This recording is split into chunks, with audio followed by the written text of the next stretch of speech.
All right, welcome back, ladies and gentlemen, to the Heroes of the Storm Summer Championship. There's only one more best of 3 to go for this first day, but do not worry. For the next upcoming days, we also are pretty stacked on Heroes of the Storm games for you guys, so it's a good time to be alive, pretty much. And let's actually take a look who has joined us here on the analyst desk for now. Once again, with me still, Jay Howe, still going strong. How are you doing? Good set of games. I think the dominant teams are showing their way through. Is Gale Force going to show themselves as a dominant team as well? And Gilly, you're still doing fine. I mean, we've got finally an American team here to cast for you. I know. I was a little bit worried that we weren't going to have one, but they made it. Saving They're the best all for here. last, you know? Yeah. It's worked out that they were scheduled to be that way. Right. And for the very first time today here, my Thai bro actually digging the swag here. Thank you very much for yeah, pretty much. And didn't know where I was going with this, but you know, just always wanted to give a fist bump to Color. That's the real reason behind it. How are you doing, man? Pretty well. I had a lot of fun so far. 2 breaks right now. I could watch the games. That was actually pretty sweet. And yeah, we had good games today. The favorites, of course, as already mentioned, are doing fairly well, as expected. And right now we have, after the European team, started with a 2-0, the NA team has to follow suit. Oh, don't worry. I'll be brushing my shoulder off soon enough. Soon enough, my friend. So far, the Western teams are holding their own. I mean, they're not disappointing us heavily in this first group phase. But let's actually take a look at the road to this summer championship and what regions were actually there to send the best of the best teams to this tournament. Of course, we have the major region down the bottom, 2 representatives each, and the minor region, of course, were allowed to send 1 teams to represent their countries and their regions here. So definitely good stuff. You can basically say that this is the finest of the finest that the Heroes of the Storm team scene currently has to offer, right, Gilly? Yes, it's the 12 best teams from around the world. Some of the teams that we weren't expecting, right? Like, we weren't expecting perhaps X team to be here. Of course, thinking that Edward Gaming would be in their place. You know, it keeps going there from there. Gale Force Esports, the one we're about to see, we thought it would probably be Cloud9, but the change-up is really big, especially being able to win over Naventic in the grand finals of the second regionals. Naventic considered to be the team to beat in NA right now. And Gale Force won, they did it 3-0, JL. Yeah, I mean, it was just surprising. I mean, there was a little bit of talk of, were they in the right mindset because they had already qualified? But I can tell you from being there at that experience, they were definitely trying, and they did not want to lose. There's a little bit that went on there, and you could tell that Gale Force definitely had to earn their way to this event. I think they showed very, very much so why they belong here. Yeah, and maybe from a perspective that is not NA-based only, Color, but I'm certain you follow all the scenes all around the globe. Is there something that strikes you most about Gale Force Esports here coming up in this match?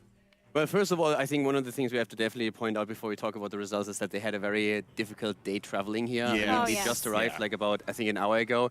And Michael, the first thing that he did is basically like, he was very, very annoyed. He thought that he had to play right away. They went up into the training room and at least to get a few games in. Of course, the organization, like DreamHack and everyone, said immediately, guys, listen, you have like an hour, like take your time. We know that you are in a rush here. But overall, for them, this is, of course, a bit of a nuisance. They come here, they have to play immediately. They have no practice time. All the other teams have been saying how amazing it is to actually have meeting rooms at the hotel where they can practice and get their scrims in. So that's a bit of a problem. That might throw them off a little bit, but overall I feel their online performance right now is pretty spectacular. So I think they have good chances here. They are the favorite team going to the next series. The only question to me is how much does really that travel issue that they had with 2 of their players screw with their mindset? They certainly didn't have the most of ideal preparation phases compared to the other teams. Talking about other teams, guys, let's actually see what the group phase now looks like. Of course, we've had plenty of games today already, and the only thing that's missing is, of course, Gale Force, Esports, and Big Gods. I mean, My Insanity, they played really well. In fact, all the games that we've witnessed today were fairly one-sided, all clean 2-0s. The favorite teams didn't really slack and continued to really live up to their expectations. One of the problems that I just see a bit when we are talking about the other regions is that most of the teams that we've seen had actually very clean sweeps in their own region. And the next team, for example, as we're going to see, Big Dots, they didn't really drop a single map in the competition.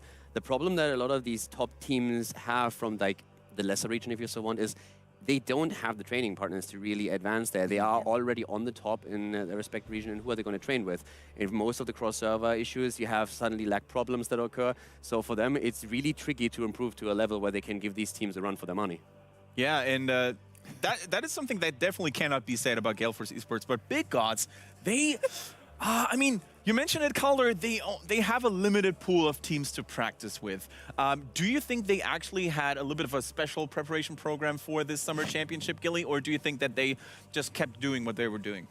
I mean, I'm sure they tried to do everything they possibly could, knowing that they wanted to come in and improve on their results from the Spring Global Championships.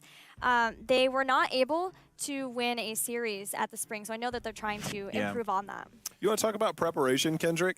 These guys right here, they just qualified last week. Last week. Not only that, but they had 2 regionals, of course, to get ready for this. There's been online qualifiers after online qualifiers. But just last week, they went up against some of the best teams, and like you said, they took down Niventic. So preparation, I think, is fully intact for these guys if they want to be fresh.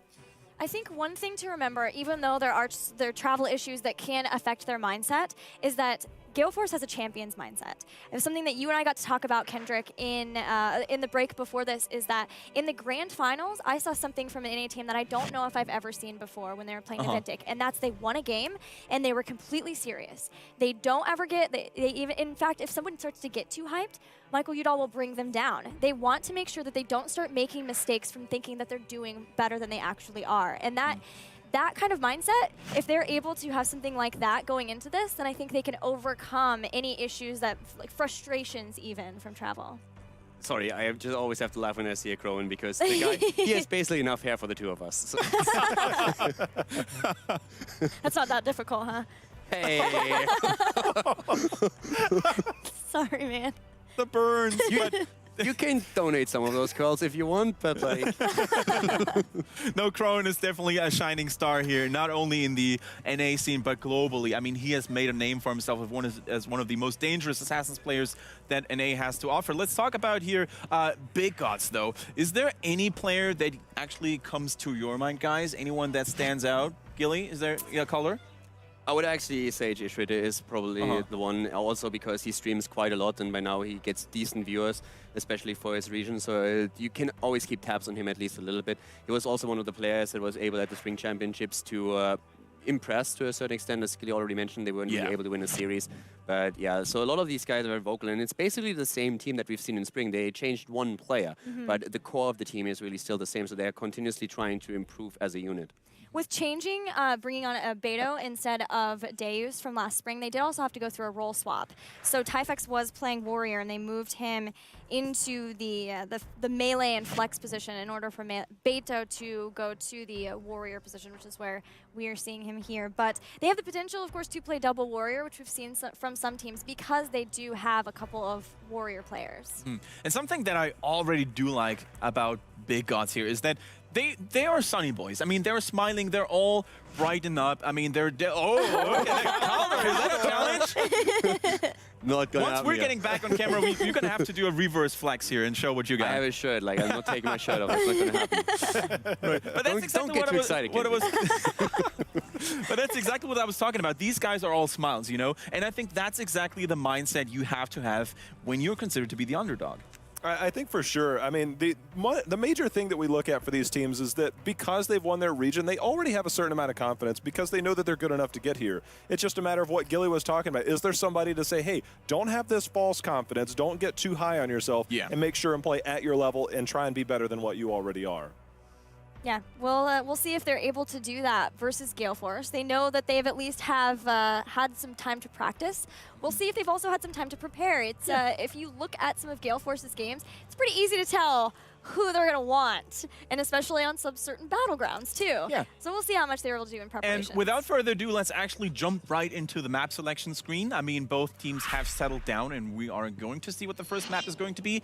It is going to be Sky Temple. Something that we haven't seen initially. It has always been the second choice for today. Is there anything that strikes you about Sky Temple being chosen first? Is it unusual, guys?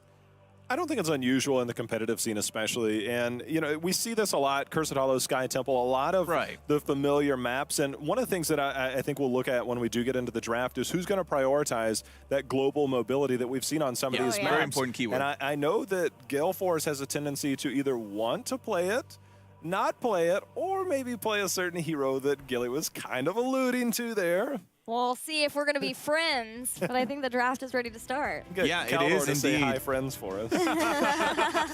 No, I hate that hero. Oh. Not the hero itself, but like that voice always creeps me out. And That's fair. Is there any that's surprise fair. here from this first pick? Oh, wait. they actually switched around. I mean, you were of course like currently hinting at the Liming that they showed for a moment. And the one thing that we can say about Gale Force is that they have an absolutely absurd amount of Liming plays. Yeah. And it came wirklich to amount where I think you should try and target ban Liming against them. But in this case, they actually say, okay, we take Greymane first, and that we don't believe that Big Gods are going to pick Liming away, and then we're going to pick her in the second rotation. Yeah, one thing that I noticed, and there's not a ton of games that we saw from Big Gods, but they didn't play Liming in any of their sets. So if Gale Force, not having time to practice, maybe had time to research their opponent and saw that, they might be wanting to leave her on until later on.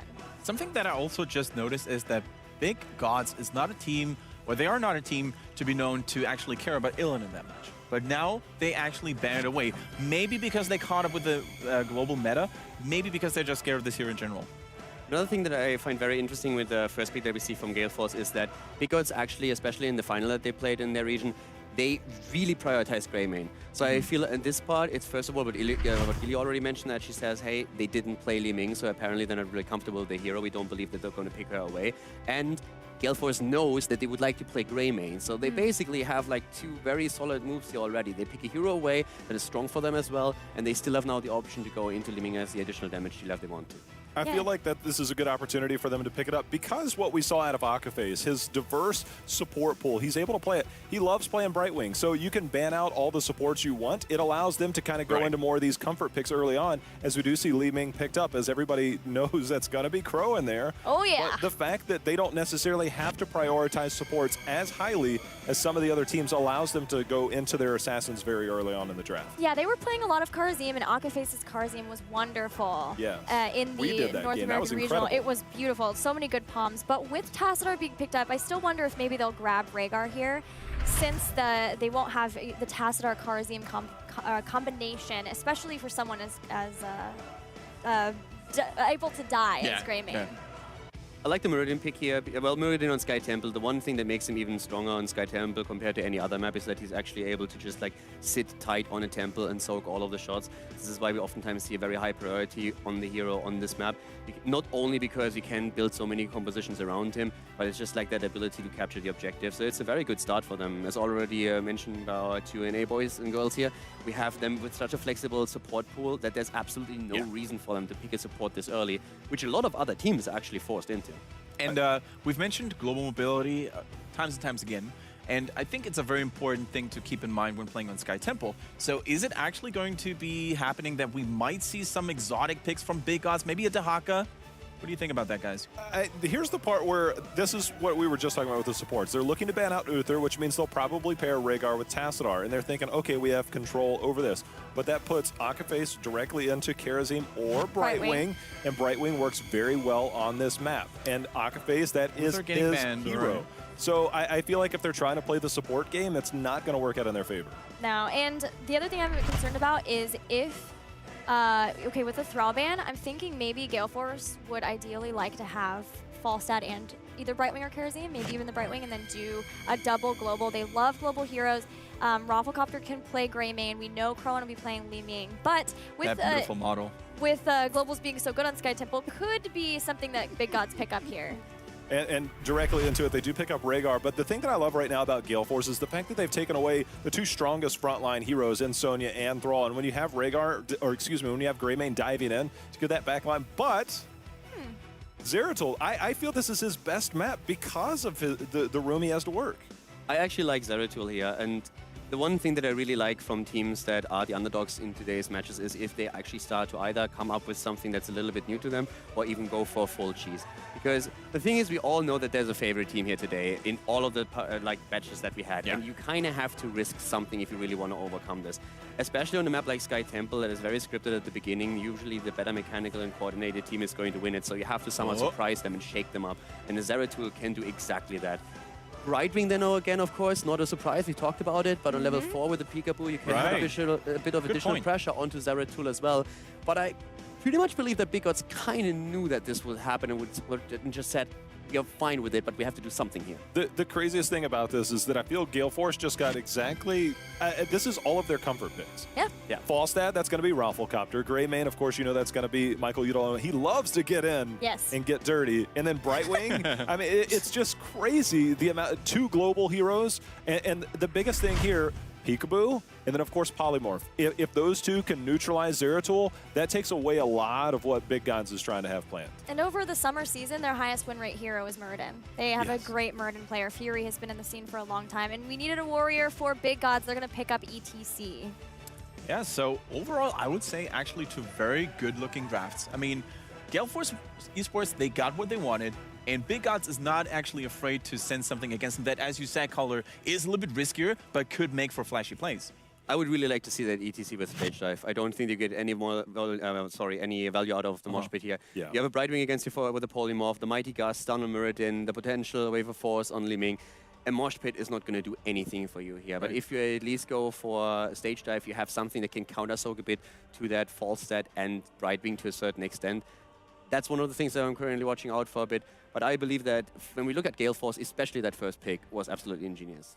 Gilly talked about the lack of Liming on the side of Big Gods. They knew that. They knew that they value Greymane, so they picked it away, got the Liming anyways, and that's resulting in exactly what Joe was talking about. They got the perfect draft for them. Yeah.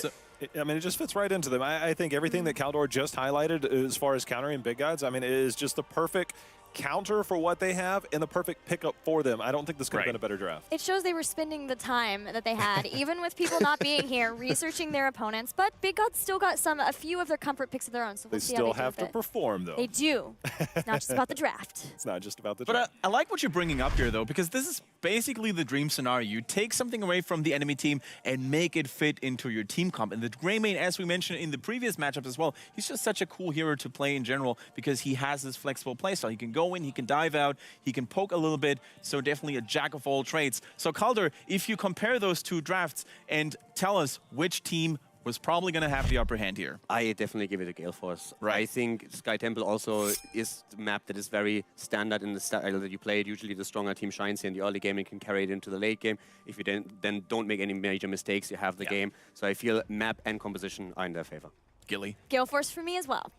Without a shadow of a doubt, Gale Force. Yeah, I'm just going to have to stay with the crew here, definitely giving the edge to Gale Force. Also because they have, of course, those comfort picks. I mean, it's actually cool to see Crone live on the venue here, pulling out that Liming for the first time. Definitely very exciting for me as well. But without further ado, let's throw this last best of 3 series to our final casting duo, which is, of course, Wolf and Dreadnought.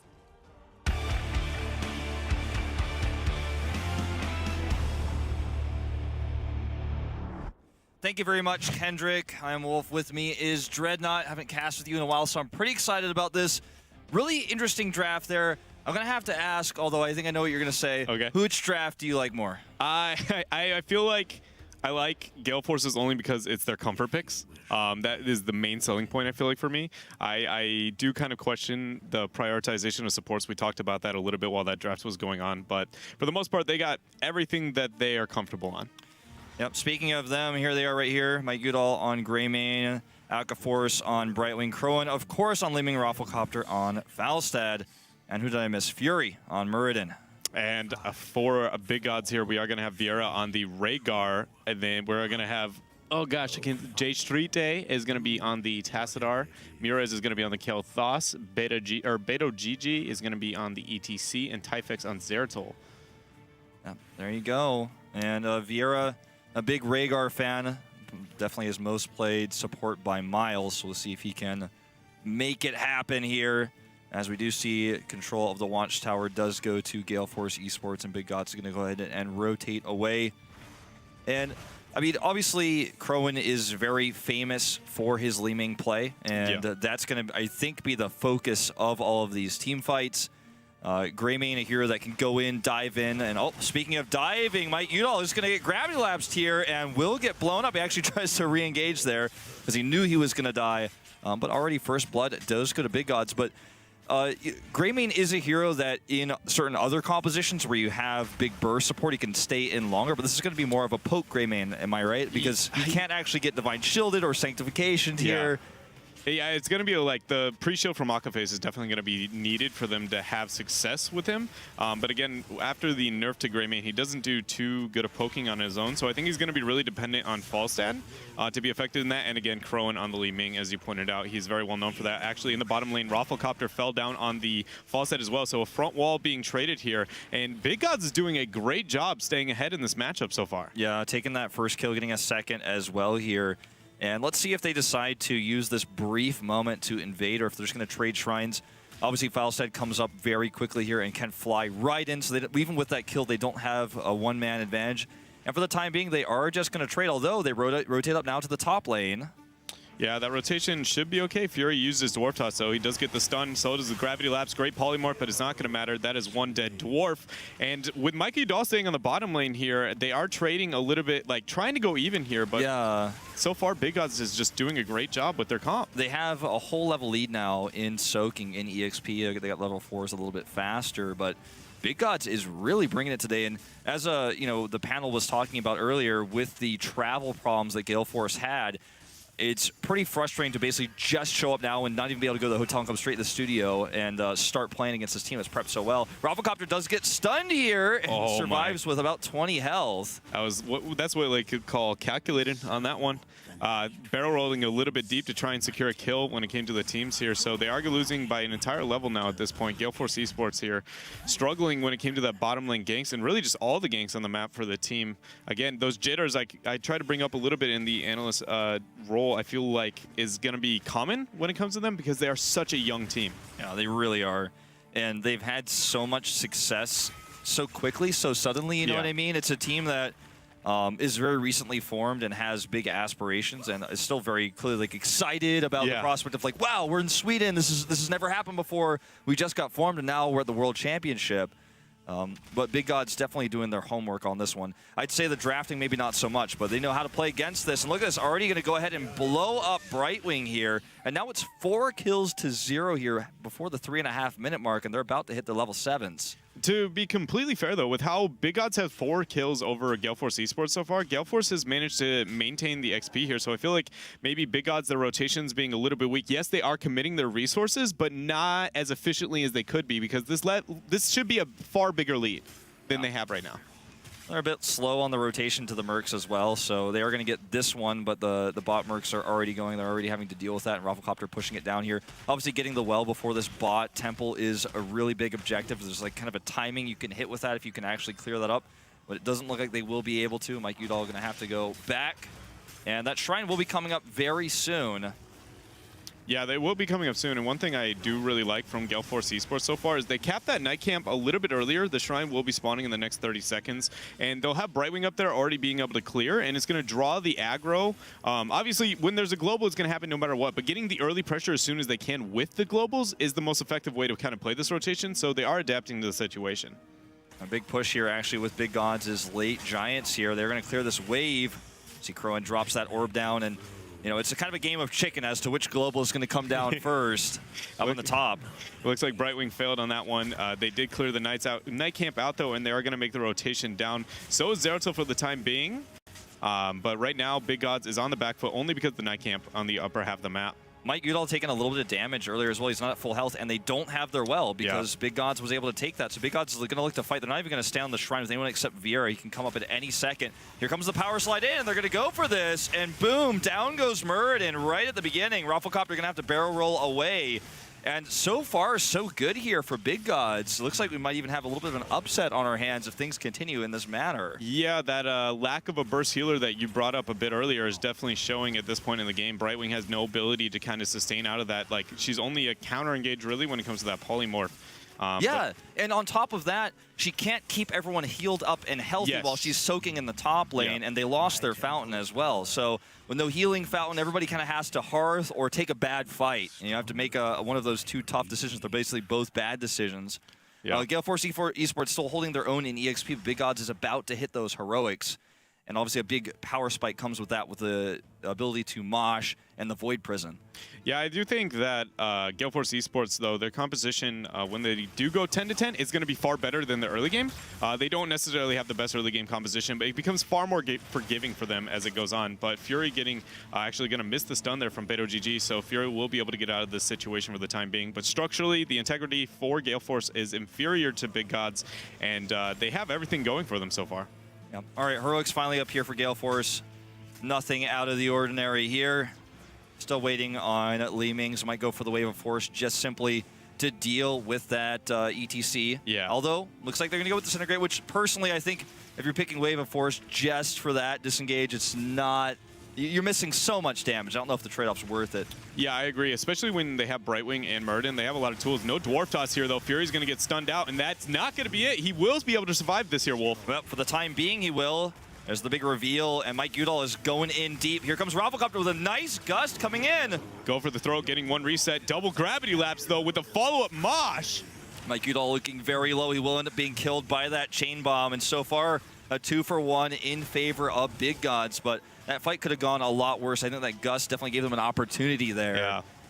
That flight was very high risk with the positioning that he had on it, not taking it around the boss and getting the gust, because I mean, the range on gust is huge, right? He landed right in melee range of the Zeratul there, allowing to get a lot of free harass onto him here. And Mike Udall took a lot of damage there, and I think, you know, when we look at this, I talked about it when you and I were just sitting, you know, casually sitting here before the cast started, about how I think the lack of a burst healer makes it really hard to actually use Greymane. Yeah. And we see he's sometimes too low to actually engage and fight. He's dying to chain bombs as he's trying to disengage, and they are holding their own here, but the structural damage is starting to add up. Yes, it very much is. Like, yeah, the only reason Gale Force has been able to maintain the XP, actually Raffle getting poked out here, he does get the dash Vorpal Blade coming in. Gust is forced for him. And they're actually going to skirmish on the bottom half as well. Look at the Li Ming reset coming in here, the aggression Wolf. Yeah, already one dead, and very, very low here is Jeshrita. As they do disengage, looks like they just get out with one death there. But both shrines being active here does give Gale Force an opportunity to get some of that structural damage and start to mount a little bit of a comeback. And as you were saying, their composition does scale better into the late and mid, even into the mid game. The early game a little bit weak for them. Yeah, and it's also one thing to keep in mind as well. They've only been able to maintain like the XP to go even though Big Gods has obviously been dominating this map because the globals. So it's like it's one of those things where I'm torn on whether or not I want to compliment it or not. But Raffle is in a bit of a skirmish here. He probably is not going to be able to survive here, only having Brightwing with him. Yeah, Brightwing coming in now. Typex is backing off for the time being. He's revealed as well. And it looks like they're not going to commit to it. Meanwhile, Mike Udall going to body block here, and Vieira is in trouble. He goes down, and that's a reset. Typex does drop that Void Prism, but Crone is on the chase, and here comes Murin for the support, or Murray's, excuse me, for the support. Yeah. And they will, again, manage to live or survive with 4 members, not losing 2 there. But Gale Force Esports starting to mount that comeback the longer these games or this game goes on. They are at that point, but for the time, or now that the structures have all gone down, every fort has been taken out essentially for GFE at this point in the game. So now Big Odds is threatening the keep front walls, whereas that's nowhere near the case for Gale Force so far in the story. So again, they are even in XP, but these victories aren't nearly as big as they will for Big Odds. If Big Odds wins a small skirmish here, they're going to gain far more than Gale Force ever could. Very true. Things slowing down here for a little bit as no objectives really online. Looks like Big Gods is going to rotate back and take their Bruiser camp. Gale Force will do the same. And I do see some really nice rotations from Gale Force using their globals to actually start fights. Rafflecopters engages with his Gust when he's not, using it to defend. Yeah. And also Mike Udall is engaged there where he got the body block was really nice. So maybe trying to approach this by getting early kills and picks is going to be how they fight this, because obviously they don't have a big burst heals. But if they fight up 5v4 or 5v3, that's a totally different story. Yeah, and it's kind of actually, it feels like that's Gale Force's playstyle. Going in like against Naventic on Infernal Shrines and stuff in the Grand Finals, they play with this global style, soak it out, wait till the late game, but it looks like Gale Force is on the back foot now. Barrel roll barely going to be able to be enough here, but Wolf, he's taking a lot of damage. Yeah, he is. I mean, that was a really aggressive move in there without vision, and Beto definitely turning that fight. Rafflecopter with not a lot of mana here, actually getting pretty aggressive, but decides to disengage. I don't even know if he had enough for a Gust. And Jay Shrita will easily just dimensional shift away. I think both teams are just going to walk away. Rafflecopter needing that mana is going to go ahead and hearth home. And we'll probably see both teams casually take their giant camps here without an invade. Yeah, and one thing I do want to point out as well when it comes to playstyle that we saw a difference from Gale Force that we see at least today so far in this matchup is Crowan almost always would follow up on Fury's CC on any single target to get a large amount of damage and obviously the reset, whereas it feels like every Stormbolt mixed with the combo coming out from Liu Ming haven't necessarily been on the same page here. So again, maybe a bit of the jitters, but they have secured a half-level lead here. Again, structurally they are a little bit behind, but they're still in a great position. Oh man, Big Gods is playing like they're a Chinese team today. Yeah.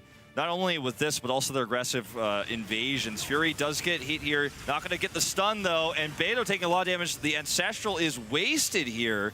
And Gale Force Esports turning that fight on a dime. Yeah, and they're about to hit 16 as well, so this is a huge power spike. Giants are pushing in bottom. They're going to try and get the fight here from Big Gods before 16. Gale Force, if they have any patience here, this will be their shrine. But the Void. The Void Prison goes down. Akafe is taking a lot of damage. Will Blink heal away. Beto in perfect position. Typex coming in as well.